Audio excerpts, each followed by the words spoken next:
Hey guys, today I'm working on 328 BMW XI, that's all-wheel drive. Customer came in, had a complaints about oil leaking through the oil pan.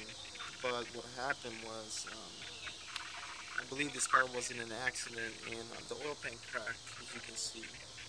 This is the original old oil pan. This is the new oil pan that I got from the parts store.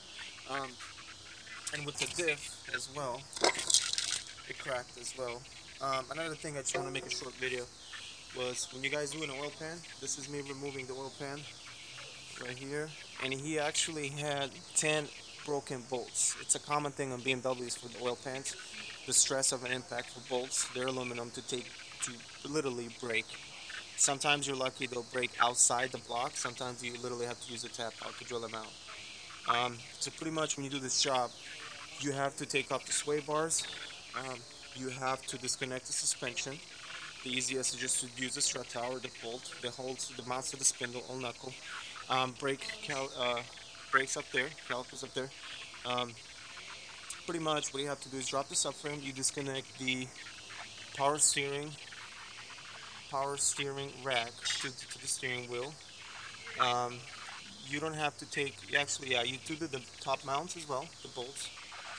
Um, and you take off the sway bar, which is right here on the floor. It's a sway bar.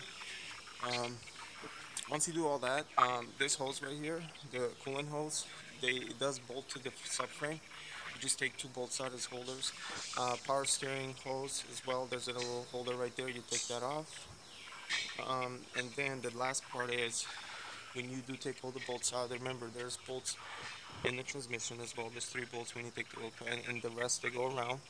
Um, After you're ready to do all that, pretty much to drop the oil pan and the subframe, you just literally have to take one bolt here, another there, and you get another bolt here, okay?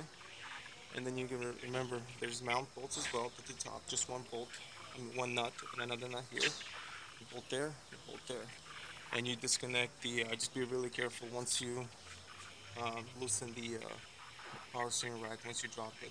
Make sure you mark it as well, because if you don't mark it, your clock spring will be off. You might need to do an alignment and to recenter the wheel, so it's a lot easier, a lot of hassle is if you mark it and make sure when you put back the subframe, it will to align it to the power steering rack. So just to kind of in a hint, because when I was doing this job, not a lot of videos were actually to explain this. Like I said, this is a 2008 328i XI. It's an all-wheel drive, so the subframe, a lot of earlier BMWs, you don't have to drop the subframe all the way, but unfortunately in these cars you have to. So just making this video, giving heads up to everybody. I'm gonna make a follow-up video for everything else, but we'll see. Anyways, hopefully that'll help everybody out. Bye.